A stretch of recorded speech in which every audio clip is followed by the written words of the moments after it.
तो वैष्णवानां तु शास्त्राणि येर्चन्ति ये गृहे नरा सर्व पाप विनिर्मुक्ता भवन्ति सुरवंदिता।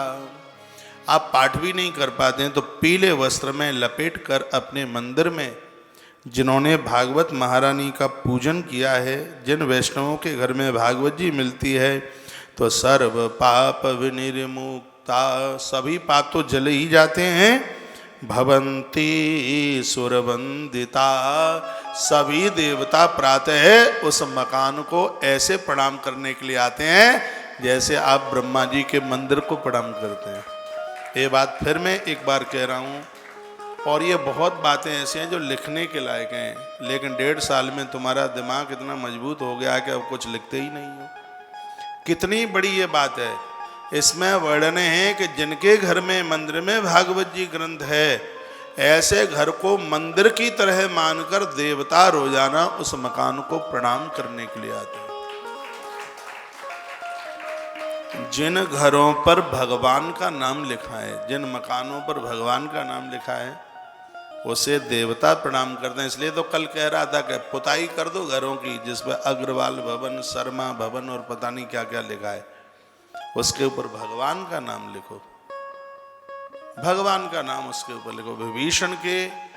विभीषण के मकान को महादेव प्रणाम करते थे रोजाना। क्यों करते थे? इसलिए करते थे क्योंकि शंकर के इष्ट का नाम लिखा था उस पर। रामायुध अंकित ग्रह शोभा वर्णिन जा, नव तुलसी के वृंद तह देख हर्ष कपिरा। लंका कितनी बड़ी थी, हनुमान भी इसी देहली पर रुक गए। और ये लगता है कि जरूर ये तो कोई नहीं कोई भगत है, क्योंकि कुटिया पर लिखा हुआ था राम भवन। और लंका का अधिपति कितना खतरनाक है, और ऐसे खतरनाक के गलियारे में भी कोई राम का नाम लिख के बता दे, उसे ही तो भक्त विभीषण के नाम से जाना जाता है। वही तो भक्त है जिसे मरने का कोई डर ही नहीं है। तुलसी के गमले लगाता है, गरुआ लगाता है। पद्म पुराण में लिखा है कि माता पार्वती की कुटिया पर 100 पेड़ तुलसी के लगे थे, पूरे 100, और 100 वृक्षों की डेली पूजा करती थी माँ। ओम नमो भगवते वासुदेवाय, ये मूल मंत्र है, उनका गुरु मंत्र है ये माता पार्वती का।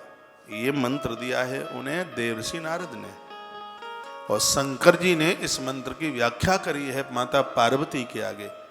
तो ओम नमो भगवते वासुदेवाय इस मंत्र का जप करते हुए माता पार्वती 100 तुलसी के पेड़ों की रोज परिक्रमा करती है, रोज पूजा करती है, रोजाना पूजन करती है, और उसके ऊपर जो मंजरी निकल के आती है उसको तोड़कर महादेव के चरणों में चढ़ा देती है।